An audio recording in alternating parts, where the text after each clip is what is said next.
Hello guys, আসসালামু আলাইকুম। সবাই কেমন আছেন? আশা করি ভালো আছেন। এই দেখতে পাচ্ছেন আসলে শখের পায়রা।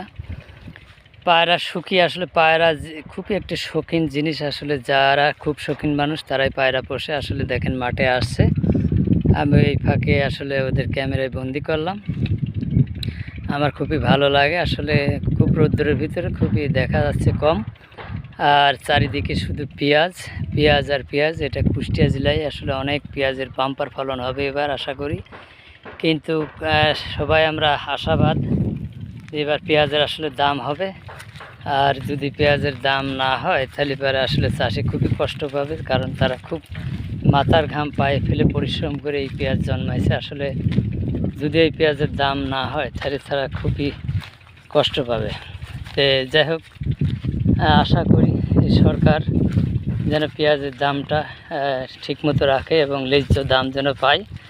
তাহলে আমি মনে করি সমস্ত চাষি বাংলাদেশের বা অন্যান্য যারা কৃষিকাজে আবদ্ধ, কৃষিকাজে তারা নিয়োজিত আছে, তারা খুবই খুশি হবে এবং খুবই একটি পরিশ্রমের ফসল, খুবই একটা ব্যয়বহুলের ফসল এই পেঁয়াজ।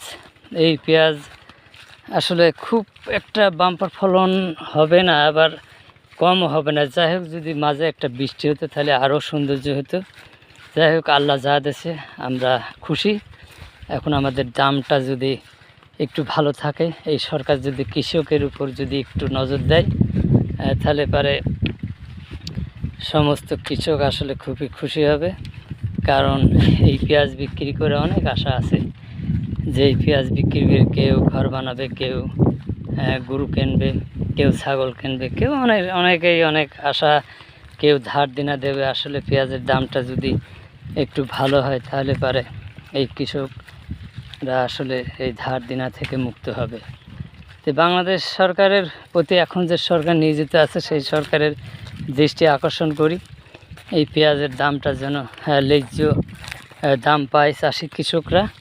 তাহলে পরে চাষিরা আজকে এই পেঁয়াজ বিক্রি করে তারা স্বাবলম্বী হবে এবং তার যে মনের যে আশা আকাঙ্ক্ষা সেটা পূর্ণ করতে পারবে।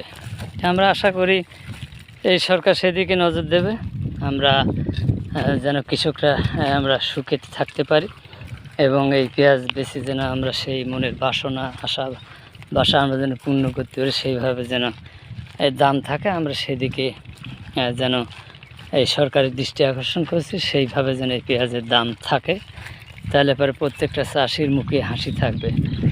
আর এই কৃষক এত সুন্দর, এত কষ্ট, এত দুঃখ করে এই ফসল জন্মায়, কিন্তু আসলে এই কৃষকের কোনো মূল্যায়ন আমরা করি না।